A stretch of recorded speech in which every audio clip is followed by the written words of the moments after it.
आज से हम बायोलॉजी देखेंगे। तो बायोलॉजी में हम देखेंगे जीव विज्ञान को बोलते हैं बायोलॉजी। जीव विज्ञान क्या होता है कि बायोज मतलब होता है लाइफ, और क्या होता है लॉजी मतलब स्टडी करना, यानी कि जीव विज्ञान का अध्ययन ही, यानी जीव और जीवधारियों का अध्ययन करना ही जीव विज्ञान कहलाता है। बस इतना जानना, ये क्वेश्चन आएगा नहीं, एक अपना सामान्य जानकारी के लिए कि जीव विज्ञान क्या होता है। तो लोगों का अध्ययन, जो लिविंग ऑर्गन्स है यानी कि जो जिंदा है इनका अध्ययन करना, और पेड़ पौधा जो है इनका अध्ययन करना, और पृथ्वी पर जितने जीवधारी हैं उनका अध्ययन करना ही जीव विज्ञान कहलाता है। बस इतना ही जान लेना है, और इसमें ज्यादा दिमाग लगाने की जरूरत नहीं है। कुछ बुद्धिजीवी आएंगे इसमें, ठीक है, टीका टिप्पणी करेंगे तो उन पर ध्यान नहीं रखना है, क्योंकि हर एक एग्जाम के लिए बायोलॉजी का अलग वो होता है, हर एग्जाम के लिए सिलेबस भी अलग होता है। अब मान लो कि जो यूपीएससी पढ़ेगा, पीसीएस पढ़ेगा, या कम्पिटेटिव लेवल का पढ़ेगा, कोई भी कंपटीशन लेवल का यही एग्जाम आएगा। अब कोई नीट यूजी पीजी दे रहा है नीट का, तो उसके लिए अलग रहेगा, क्योंकि उसको बस वही पढ़ना है, को जनरल नहीं पढ़ना है। तुमको जनरल में, अब मान लो कि तुमको अगर ये डॉक्टर इंजीनियर अगर इनको बनाना होता तो एक ही सब्जेक्ट पढ़वाते, तुमको डॉक्टर इंजीनियर नहीं बनाना है। क्या बनाना है इनको बनाना है एक जनरल आदमी, एक जनरल समझ आपको हो जाए, ताकि जिंदगी जिसका अगर आपके पास वो है तो आप उसको बचा सकें। अब बैंक वालों के साइंस की, रेलवे वालों के साइंस की क्या जरूरत है, पूछा है। मान लो हम फिजिक्स केमिस्ट्री थोड़ा सा समझ रहे हैं कि उसको जरूरत है, ये बायोलॉजी की क्या जरूरत है, लेकिन समझ तो उतनी होनी चाहिए ना, कि अगर मान लो कि रेलवे में जॉब कर रहे हो और कहीं कोई दिक्कत हो गया किसी को, तो बेसिक लेवल पे उसका तो तुम कुछ उपाय बता सकते हो। तो इसीलिए सब्जेक्ट पढ़ा जाता है इसमें, ठीक है। तो उसमें बुद्धिजीवी पे कम ध्यान देना है, जितना पढ़ा रहे हैं वही पढ़ाए गए। अगर इससे पढ़ाएंगे उस चैप्टर से क्वेश्चन नहीं आएगा, उतना आएगा, इतना ही गारंटी के साथ बोल रहा हूँ कि क्वेश्चन जितना पढ़ाएंगे उसी से आएगा। आराम से पढ़ते जाना, लेकिन पढ़ते नहीं हो तो इसलिए वहाँ थोड़ा सा ए रहेगा, ठीक है। तो हम इसमें अगर हम देखेंगे पहली बार कि जीव विज्ञान, तो ये क्या होता है, इसके बारे में अध्ययन करना ही जीव विज्ञान कहलाता है। अगर हम इसको देखें कि बायोलॉजी शब्द के सबसे पहले प्रयोग किसने किया था, तो सबसे पहले प्रयोग इसका लैमार्क कहाँ के थे, ये भी ध्यान रखना है। ये वैज्ञानिक कहाँ के थे, फ्रांस के थे। कहाँ के थे, फ्रांस के वैज्ञानिक थे लैमार्क, और ट्रेविरेनस कहाँ के थे, जर्मनी के थे। ये दोनों वैज्ञानिकों ने सबसे पहले जीव विज्ञान शब्द का नाम लिया था। क्वेश्चन में यही पूछेगा कि निम्नलिखित में से जीव विज्ञान शब्द का सबसे पहले प्रयोग किसने किया था। ये दोनों का नाम देगा, और आराम से इसको कभी कभी क्या देगा कि दोनों के नाम के अलावा नाम ऊपर ही दे देगा कि निम्नलिखित में से लैमार्क और ट्रेविरेनस दोनों वैज्ञानिक है वो किस देश के हैं। क्वेश्चन ये पूछेगा। तीसरा क्वेश्चन पूछ देगा कि सबसे पहले इस शब्द का प्रयोग कब किया गया था। 3 क्वेश्चन यहाँ से, ये तीनों क्वेश्चन ऐसे बनेंगे, ठीक है। तो सबसे पहले इस शब्द का प्रयोग कब कर दिया गया था, 1801 में सबसे पहले जीव विज्ञान शब्द का प्रयोग किया गया था। ये 1801 से पहले, मतलब सबसे पहले अगर देखा जाए तो जीव विज्ञान शब्द का प्रयोग ये एक सब्जेक्ट के रूप में अरस्तु ने लाया था, इसीलिए उनको क्या कहा जाता है, बायोलॉजी का जनक कहा जाता है। समझ में आ गया। बायोलॉजी कोई सब्जेक्ट के रूप में उसको अरस्तु से, एरिस्टोटल से पहले कोई नहीं मानता था। उन्होंने क्या किया था कि इसको एक सब्जेक्ट के रूप में पढ़ने के लिए बताया कि इसको भी पढ़ो। समझ में आ गया। तो इसलिए उनको बायोलॉजी का जनक कहा जाता है। लेकिन बायोलॉजी के साथ साथ उन्होंने क्या किया कि जंतुओं के बारे में, यानी कि उनका एक बुक है और उसमें क्या किया, उन्होंने 500 प्रकार के जंतुओं का अध्ययन किया, इसलिए उनको जंतु विज्ञान का भी जनक कहा जाता है। समझ में आ गया। तो 2 चीजों के जनक हैं। जनक मतलब कि उसके फादर हैं। पहला, इन्होंने बायोलॉजी को एक विषय के रूप में पढ़ने के लिए आपको बताया, अरस्तु ने ही बताया था। यही दोनों क्वेश्चन फंसाएगा तुमको, 2 क्वेश्चन यहाँ बना के फंसा देगा कि अरस्तु ने क्या बोला था। तो अरस्तु ने दोनों बातें बोली थी, वो दोनों का अध्ययन किए थे, ठीक है। ये जंतु विज्ञान, इसमें 2 चीजों का हम अध्ययन करते हैं। एक इसको पेड़ पौधे के बारे में अध्ययन कर लेते हैं, एक हम किसके, जीव जंतु के बारे में अध्ययन कर लेते हैं। 2 प्रकार से बायोलॉजी को हम अध्ययन करते हैं, ठीक है। तो हम पहले इनको यही अध्ययन करेंगे कि ये देखो, ये इनका पहले खोज, ये 2-3 क्वेश्चन यहाँ आपको ध्यान रखना है, ठीक है। उसके बाद हमने क्या बताया था कि अरस्तु ने इसको सबसे पहले ही बताया था। ये लगभग मान लो कि ईसापुर में लगभग 382 से 3, मतलब उनका जीवन काल अरस्तु का अगर देखा जाए तो 382 से लगभग 344 बीसी तक के काल था उनका, यही था आसपास, इसी के आसपास था। तो उसी टाइम में बता दिए थे, बीसी में था। और बीसी हमेशा क्या चलता है, उल्टा चलता है। तो यहाँ दिमाग ज्यादा नहीं लगाना कि 82 से 84 लेकर आए हैं, अरे 82 से और 44 लेकर आ गए हैं, तो क्या चलता है, वो बैक में चलता है। तो इसमें अरस्तु ने ये बता दिया था, ठीक है। और इन्होंने ही क्या किया था, इनको जंतु विज्ञान यानी फादर ऑफ जूलॉजी इनको क्यों कहा जाता है, क्योंकि इन्होंने सबसे पहले जंतुओं के बारे में 500 प्रकार के जंतुओं के बारे में अध्ययन किया था, इसलिए इनको जंतु विज्ञान का भी पिता कहा जाता है। समझ में आ गया? तो दो चीजें इनको होती है, यानी कि इनको अगर देखा जाए कि फादर ऑफ बायोलॉजी किसको कौन है, तो वो है अरस्तु वही है, और फादर ऑफ जियोलॉजी कौन है, तो वो भी अरस्तु है। ये दोनों क्वेश्चन ध्यान में रखना है, और ये दोनों चीजें होती है, ठीक है। और बाकायदे इसको क्या करना है, एक नोट्स के फॉर्म में लिख लेना है। इनका एक पुस्तक है, जो पुस्तक का भी नाम पूछता है हिस्टोरिया एनिमिलिया, ठीक है। हिस्टोरिया एनिमिलिया में लगभग 500 जंतुओं का वर्णन इन्होंने किया था, और ये पुस्तक का नाम पूछता है कि अरस्तु के उस बुक का क्या नाम है, यानी कि उसमें दे देगा कि निम्नलिखित में से कौन सी बुक है जिसमें अरस्तु ने 500 प्रकार के जंतुओं का अध्ययन किया था, और ये बुक का नाम यही दे देगा। समझ में आ रहा है? अब इतना समझ में आया? अगर नहीं आया तो कोई बात नहीं, आएगा भी नहीं, ठीक है। आ गया तो ठीक है, समझ में आया। अब देखो क्यों है, इधर वालों का आ रहा है तो बढ़िया है, इधर वाले ऐसे ही भंगुआ रहे हैं एकदम, ऐसे लग रहा है कि इनको बढ़िया हीटर उटर चलवा दे, उसमें बढ़िया रहेगा। तो ठंडी ज्यादा लग रही है, हम देख रहे हैं, थोड़ा सा दिमाग फिर चलेगा, ठीक है।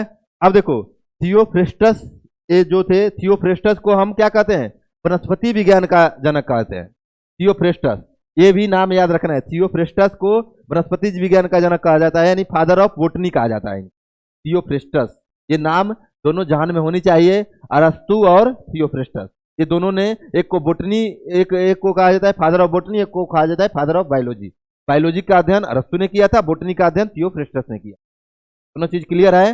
ठीक है, इतना क्लियर होनी चाहिए। जितने क्वेश्चन बता रहे हैं आराम आराम से एकदम पढ़ाएंगे, और एक एक क्वेश्चन क्लियर हो जाएगा। एक क्वेश्चन जब पूरा चैप्टर हो जाएगा, यही क्वेश्चन कराएंगे, देखना तुम ही लोग करोगे।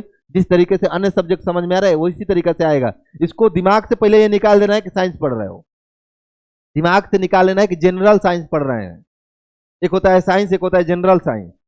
तो पढ़ क्या रहे हो, जनरल साइंस।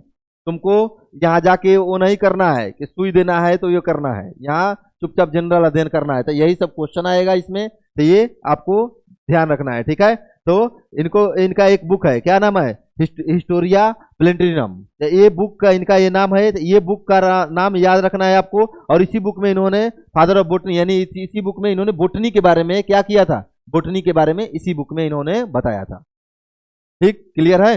अब चलो, अभी यहाँ कोई कंसेप्ट नहीं है, अभी कंसेप्ट आएगा जब अमीबा ये सब जब आएगा ना, सेल उल, तब उसमें कंसेप्ट आएगा। अभी तो ये बेसिक चीजें हो रही है, इसमें कंसेप्ट आएगा, चुपचाप बता देंगे। इसमें कुछ नहीं है बायोलॉजी में। खाना खाओ, खाना कैसे खाते हो, कहाँ जाता है, कहाँ पचता है, ये जब अगर मानव के बारे में पढ़ेंगे वहां होता है। और वही खाना से अगर उल्टा सीधा खा लिए बीमार कैसे होते हो, क्या उपाय होता है, यही हो गया बायोलॉजी। और क्या है, ज्यादा इसमें वो नहीं करना है, ठीक है। अब देखो, अब जीवों का नामकरण यानी द्विनाम पद्धति कैसे है। द्विनाम पद्धति मतलब कि दो नामों को मिला के एक नाम करना, ठीक है। ये सबसे पहले कैसे आया था, यानी जो जीव हैं इनको नाम कैसे दिया गया था। तो ये बातें हमको बिल्कुल बेसिक से ध्यान रखनी है कि ये बातें कहाँ से आती है, ठीक है।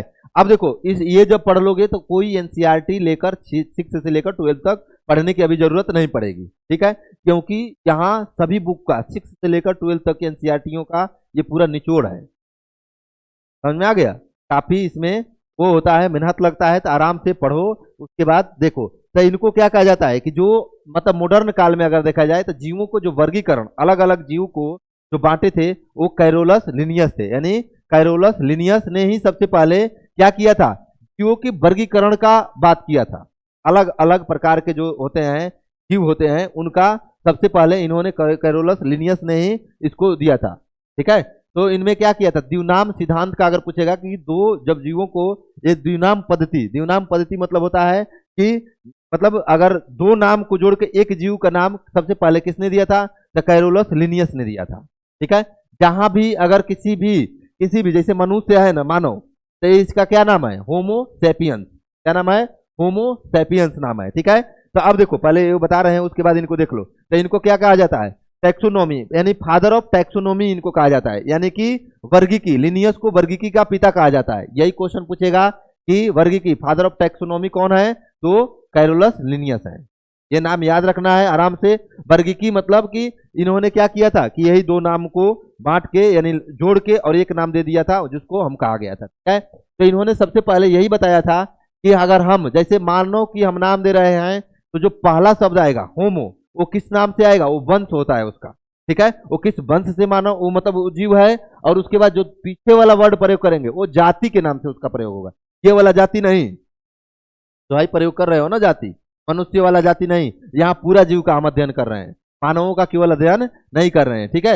यहाँ पूरे जीव का, तो जैसे होमो सैपियंस, तो होमो क्या है इनका, होमो एक वंश है, सैपियंस क्या है, जाति है। तो कहीं कहीं देगा होमो सैपियंस लीन, होमो सैपियंस लीन, होमो इनकी वंश की नाम है और सैपियंस इनकी जाति का नाम है, और लीन कौन है, यही है लिनियस। ये अपना भी वैज्ञानिक अपना भी नाम जोड़ते हैं, ठीक है। तो सबसे पहले इन्होंने बताया था, तो इसका इनको क्या है, थोड़ा सा अपना नाम भी जोड़ेंगे, तो कहीं कहीं देगा होमो सैपियंस लीन या होमो सैपियंस, ये बात दोनों ध्यान में रखनी है। तो होमो सैपियंस जैसे मानव, और वैज्ञानिक नाम 2 4 5 बता देंगे, उसको रट जाना है आराम से, 5 6 10 नाम होंगे कि इनका वैज्ञानिक नाम ये होता है, वो रटना ही पड़ेगा उसमें, और कोई उपाय नहीं है उसमें, समझ में आ गया। बस ये बता दिए कि उसमें अगर पहला नाम वर्ड तुमको आएगा, पहला इसका मीनिंग अगर लिखा रहेगा तो कैपिटल अक्षर में लिखा रहेगा, जैसे होमो सेपियंस एच जो रहेगा ना वो किस में रहेगा, वो कैपिटल में रहेगा। तो होमो इसका क्या है, होमो एक वंश है, और सेपियंस क्या है, इनकी जाति है। तो दोनों को मिला के क्या हो गया, होमो सैपियंस। और जो होमो सैपियंस है, तो जो हम लोग मानव हैं, ये कौन से मानव हैं, होमो सैपियंस है, समझ में आ गया। तो मनुष्य का अगर वैज्ञानिक नाम पूछेगा तो क्या है, होमो सैपियंस, ठीक है। और ऐसे ही करके 10 5 नाम दे देंगे, उसको क्या करना है, बढ़िया से रट जाना है, बस साथ के साथ ही रट जाना है, तो उसमें क्या हो जाएगा, क्लियरिटी ज्यादा हो जाएगी, समझ में आ रहा है अब, ठीक। अब देखो इसमें क्या कर रहा है, तो दोनों को हमने बता दिया कि स्पीसीज का नाम पहला होता है, ये स्पीसीज का नाम उसमें दे दिया जाता है, मतलब स्पीसीज की जो नेम दे दिया जाता है किस जाति से है, और उसमें क्या होता है, जेनेरिक, यानी उस कौन से जेनेटिक यानी कौन से वंश का नाम है वो उसका वो दे दिया जाता है। तो सबसे पहले उसका जेनेटिक आएगा, यानी वंश कौन सा आएगा, उसके बाद उसकी स्पीसीज आएगी कि कौन सी वो जाति है, और दोनों को मिला के इन्होंने क्या किया था, एक वैज्ञानिक नाम, लैटिन नाम ये होता है, उसके बाद उनका वैज्ञानिक नाम दे दिया था, क्योंकि हर जगह हम इनके बारे में अध्ययन नहीं कर सकते। ऐसा थोड़ा ना है कि मानव अभी से ही तुरंत बुद्धिमान हो गया है, तो मूर्ख भी तो था, एक अभी मानव ही नहीं था, कैसे कैसे ये आए हैं। अब यहीं से बायोलॉजी में हम आगे जब पढ़ेंगे चैप्टर में, तो यहीं से हम देखेंगे कि ये मनुष्य उत्पत्ति कैसे हुआ, ये कैसे आए थे, कहाँ से आए थे, ये धीरे धीरे धीरे धीरे ये पढ़ते जाएंगे। और इसको खत्म करने के बाद तब तुरंत आएगा ज्योग्राफी आता है, वो बोलता है हमने उत्पत्ति किया, ये बोलता है हमने किया, लेकिन अगर देखा जाए स्टार्टिंग तो वही किया था, ठीक है। और साइंस वाले बोलेंगे कि हमने किया था, ठीक। अब ये बातें आपको ध्यान रखनी है, ठीक है। अब देखो, अब एक थे विटेकर, विटेकर ने क्या किया था, विटेकर इनका भी नाम रखना है, इन्होंने जीवों को 5 वर्गों में वर्गीकृत किया था, यानी कि क्लासिफिकेशन इन्होंने 5 वर्गों में 5 प्रकार से किया था कि कौन कौन से जीव होते हैं, ठीक है। तो ये बात आपको बिल्कुल ध्यान रखनी है कि विटेकर ने क्या किया था कि जो जीवों का वर्गीकरण किया था वो 5 प्रकार से वर्गीकरण किया था। कौन कौन थे, तो इनका देखो क्या है, यानी कि किंगडम को इन्होंने 5 जगत में बांटा था। कौन कौन था, पहला था मुनेरा, कौन था, मुनेरा।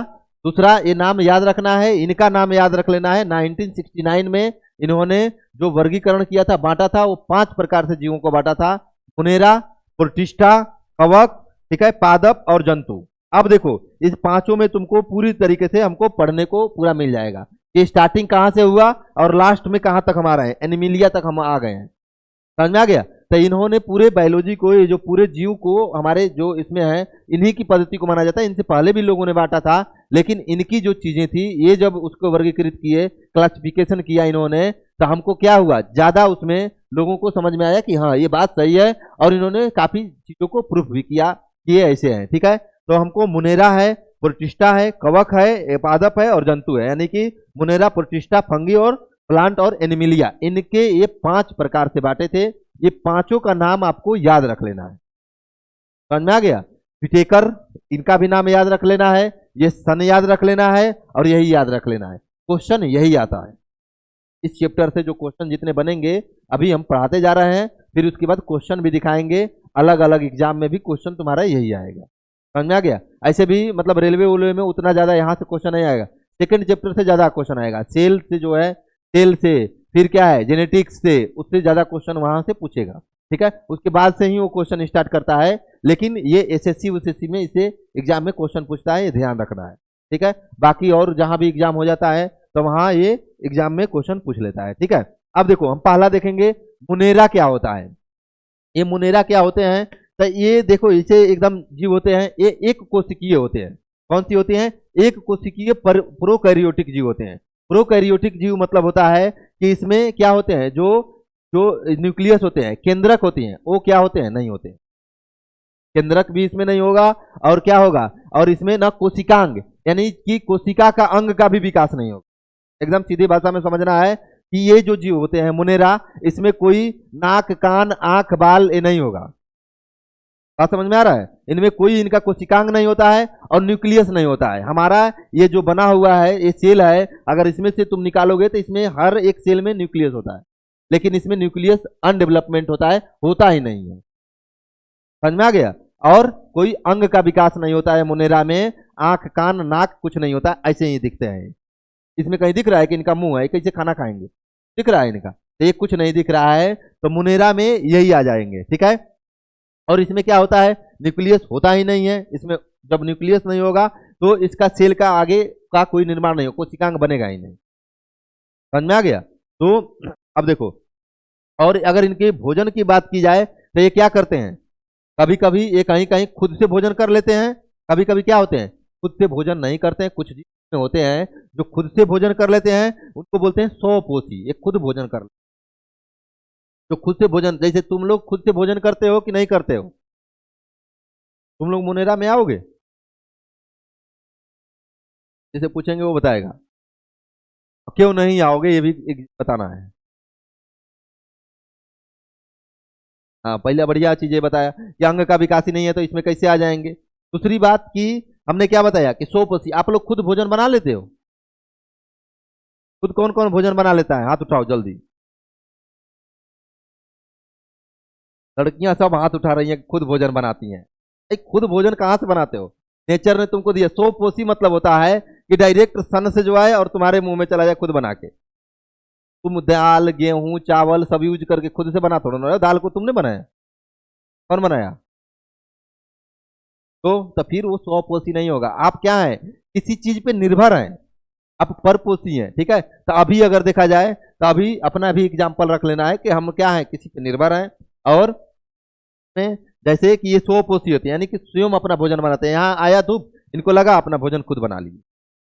ठीक है? अब देखो ये क्या होते हैं, कुछ कुछ होते हैं कि प्रकाश संश्लेषण द्वारा क्या करते हैं, मतलब अपना भोजन बनाते हैं। और कुछ होते हैं विषमपोषी, कुछ इसी में मुनेरा में होते हैं, जो जीव जंतु मर जाते हैं ना, उस पर निर्भर होते हैं। बहुत सारे इसमें मुनेरा में भी क्या होते हैं, खुद कुछ जीव होते हैं इसमें ही कि वो क्या करते हैं, खुद भोजन बना लेते हैं। और कुछ होते हैं कि जो मृत जीवों पर आधारित होते हैं, जब जीव मर जाते हैं तो उस पर आश्रित होते हैं, उसी पे टिके रहेंगे और आराम से अपना भोजन वोजन करते रहेंगे। तो इसमें दोनों होते हैं, स्वपोषी और विषमपोषी। विषमपोषी मतलब कि वो अपना भोजन खुद नहीं बनाते हैं, किसी अन्य जीव पर निर्भर रहते हैं। जैसे मनुष्य है, ये भोजन अपना खुद नहीं बनाता है, वो किसी और के भोजन पर निर्भर है। समझ में आ गया? तो बस ये मुनेरा क्या है, ये अलग है कि ये खुद अपना भोजन नहीं बनाते हैं। ये दोनों हो सकते हैं। जैसे अब इसमें एग्जाम्पल देखा जाएगा तो जीवाणु होते हैं, तो बैक्टीरिया होते हैं, ये इसके एग्जाम्पल हैं।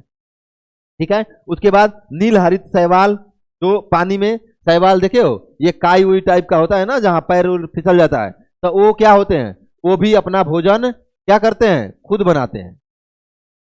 ठीक है? बैक्टीरिया, अब इसी में देखो जो जीवाणु होते हैं, बहुत सारे ऐसे जीवाणु है खुद भोजन बनाते हैं। ये तो क्या होते हैं, बैक्टीरिया शरीर पे रहते हैं ना, ये दूसरे पे तो निर्भर है। दिखते हैं ये हमारे, अभी अगर हम बोल रहे हैं हमारे शरीर पे कितने बैक्टीरिया चिपके गए हम दिख रहे हैं? नंगी आंखों से नहीं दिखते हैं।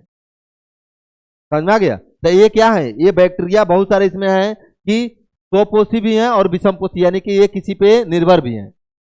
नीलहरित शैवाल इसी में, अब देखो नीलहरित शैवाल क्या है, ये क्या है, किस पे निर्भर है, ये खुद बना लेते हैं, काम अपना खुद फाइनल कर लेते हैं। ये खेतों में जो उसमें पाया जाता है वो होते हैं। ठीक है? उसके बाद और देखो साइनोबैक्टीरिया, ये भी होते हैं, और माइकोप्लाज्मा ये भी होते हैं। इनका ये नाम याद रखना है कि ये मुनेरा वर्ग के जंतु हैं, मतलब ये मुनेरा वर्ग के एग्जाम्पल है। ये बिल्कुल ध्यान रखना है, क्योंकि इस एग्जाम में यही पूछ देगा कि मुनेरा वर्ग में कौन कौन से जीव हमको इसमें आते हैं।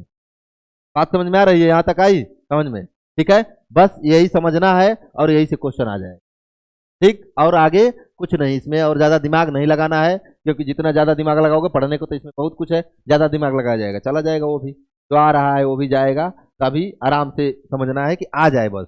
ठीक है। अब दूसरा हमने क्या बताया था, प्रोटिस्टा, ठीक है। तो प्रोटिस्टा बताया था। तो अब इसके बारे में देखो, ये क्या होते हैं, एक कोशिकीय यूकैरियोटिक होते हैं। यूकैरियोटिक प्रोकैरियोटिक बताएंगे थोड़ा सा, अभी बस यहाँ जो समझा रहे हैं इसको पहले देख लो, तो भी अच्छे तरीके से बताएंगे कि यूकैरियोटिक में कौन होगा, प्रोकैरियोटिक में कौन होगा, लेकिन शब्द जब आ जाता है तो यही देखना होता है। ये क्या होते हैं, एक कोशिकीय मतलब यूकैरियोटिक जो होते हैं, लेकिन कभी कभी इसमें क्या होता है, बहुकोशिकीय हो जाते हैं। इसमें कभी कभी दिखने लगता है कि इसमें एक से अधिक कोशिकाएं, जैसे हमारे यहाँ है ना, हम लोग बहुकोशिकीय हैं कि एक कोशिकीय हैं, बहुकोशिकीय हैं। तो इसमें यूकैरियोटिक में कभी कभी बहुकोशिकीय जीव हो जाते हैं। इसमें क्या होता है कि इसमें कहीं कहीं केंद्रक झिल्ली क्या होती है, पाई जाती है, यानी कि न्यूक्लियस इसमें कहीं कहीं विकसित हो जाते हैं थोड़ा थोड़ा, और इसमें पाए भी जाते हैं। तो यूकैरियोटिक जीव होते हैं उसमें, ठीक है। यूकैरियोटिक जो जीव होते हैं इसमें न्यूक्लियस का डेवलपमेंट हो जाता है, ठीक है। जैसे इसमें बहुकोशिकीय भी होते हैं। समुद्री घास, समुद्री घास यानी प्रोटिस्टा जगत और जंतु एवं कवक जगत के बीच की एक कड़ी है। समुद्री घास में एक आता है लाइकेन। लाइकेन एक क्वेश्चन डायरेक्ट पूछता है कि जंतु यानी जंतु एवं कवक जगत के बीच की कड़ी कौन सा है। तो जंतु और कवक के बीच की जो कड़ी होती है वो एक होते हैं, वो लाइकेन आता है। समुद्री घास होता है लाइकेन, और वो क्या होता है, जंतु और इसके बीच की कड़ी होते हैं। कड़ी मतलब कि अब सोचो कि कहाँ से डेवलपमेंट हो रहा है, यानी कि जो जो ये छोटे छोटे जीवों का डेवलपमेंट होगा, समुद्र से धीरे धीरे धीरे धीरे ये क्या आ रहे हैं, बीच में लाइकेन पड़ा, और उसके बाद ये दो चीजों को जोड़ दिया। जैसे यहाँ मान लो एक इधर से रोड जा रहा है, एक इधर से रोड जा रहा है, बीच में कुछ है तो इसमें पुल बना दिया जाता है, ये जोड़ दिया जाता है। तो यही पुल दोनों को क्या किया, जोड़ दिया। तो यही लाइकेन है कि जंतु जगत और पादप जगत में यानी डेवलपमेंट के क्रम में न वो ज्यादा विकसित न जंतु बन पाया न पादप ही रह पाया, तो उसी को बोलते हैं दोनों के बीच की कड़ी। समझ में आ गया। तो लाइकेन, यही क्वेश्चन यहाँ पूछेगा कि जंतु और इसके बीच की कड़ी को कौन बनते, प्रोटिस्टा जगत का वो जीव है, कौन से हैं, मतलब वो है तो उसका कौन सा है, तो लाइकेन को ध्यान में रखना। समझ में आ गया इतना। अब देखो इसमें हमने क्या बताया था कि जैसे इसमें हमने बताया था कि कोशिका भित्ति पाई जाती है। कोशिका भित्ति मतलब सीधे सीधे जान लेना है कि पेड़ उड़ देखे हो, पेड़ देखे हो, पेड़ के जो ऊपरी परत होता है ना, ऊपर सबसे ऊपर जो छाला उसको बोला जाता है, वही कोशिका भित्ति है सीधा। और कोशिका भित्ति है कुछ नहीं। कोशिका भित्ति जंतु में पाया जाएगा, जंतु हम लोगों में कोशिका भित्ति है। हमारे पास कौन छाला लगा हुआ है, हमारे पास कोशिका भित्ति जंतु कोशिका में नहीं, जंतुओं में कोशिका भित्ति नहीं पाया जाता है। किसमें पाया जाता है, पादप में कोशिका भित्ति पाया जाता है।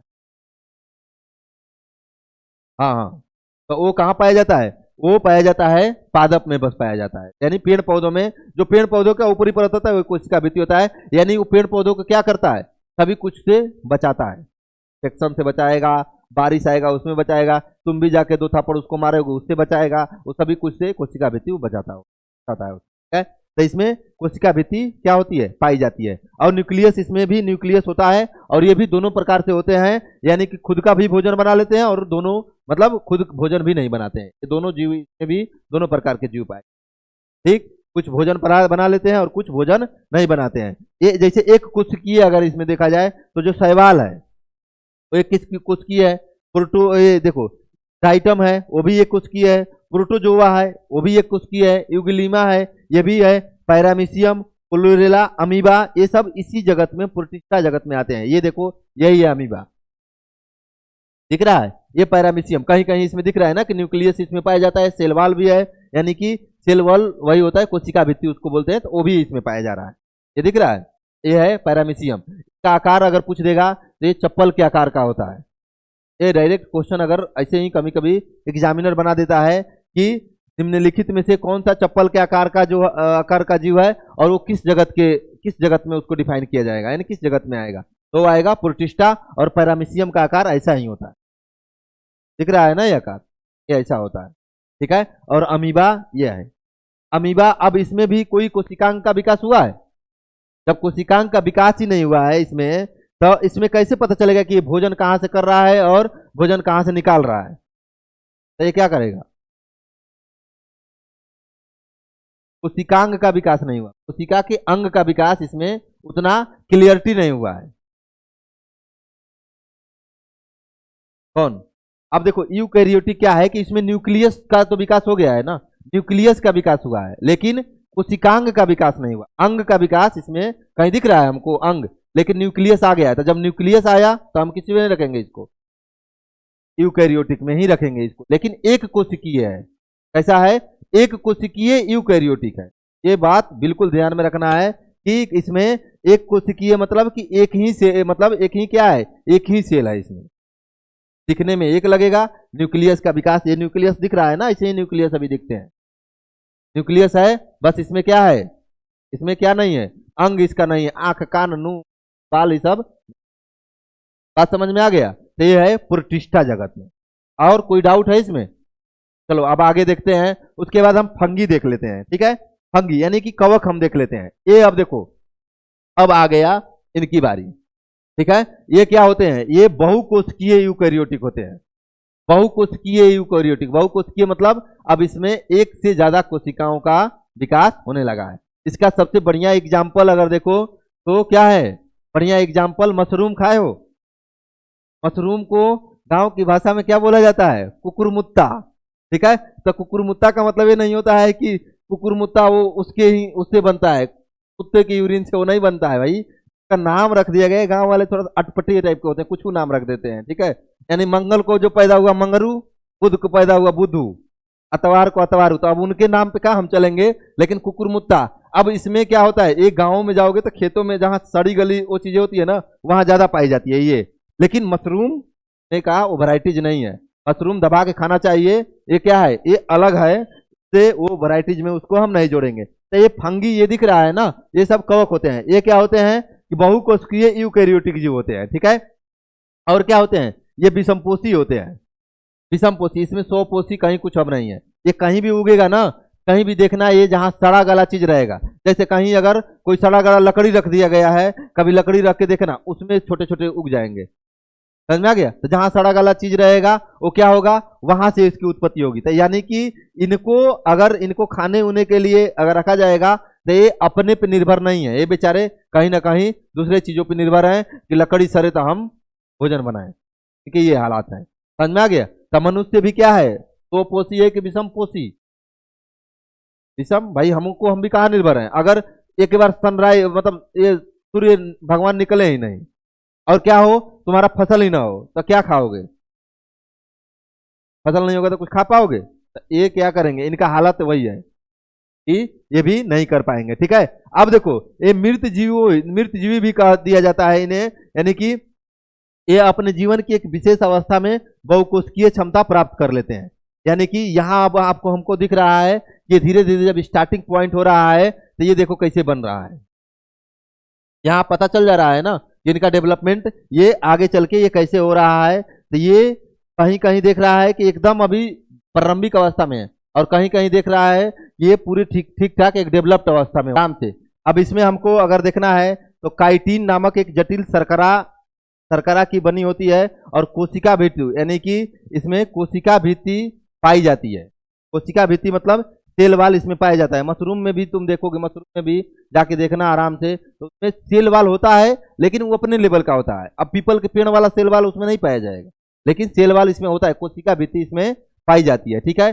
और क्या होती है, सेलुलोज की अनुपस्थिति इसमें पाई जाती है। सेलुलोज जैसे कि ये भी एक प्रकार का, जैसे घास उसमें वो पाया जाता है, तो ये उस प्रकार की ये नहीं होती है।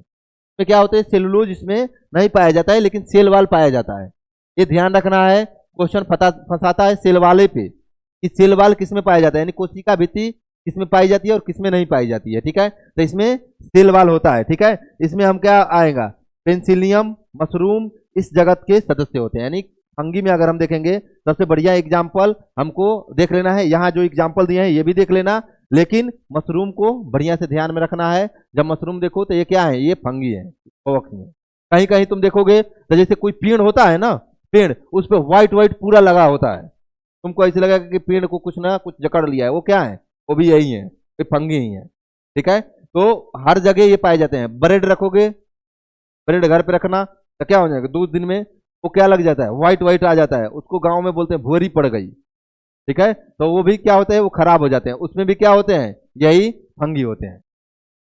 समझ में आ गया, ये बात समझ में आई, इतना समझ में आया। तो बस इतना ही समझना है, आज इतना ही रख रहे हैं, कल से अब 2 जो बचा हुआ है उसको देख लेंगे, उसके बाद फिर और आगे बढ़ेंगे कि जंतु में कौन कौन से आते हैं, इसका कैसे एंजियोस्पर्म जिम्नोस्पर्म कैसे इसका डेवलपमेंट हुआ, वो सब कुछ देख लेंगे। ठीक है, तो आज की क्लास बस इतना है। ठीक।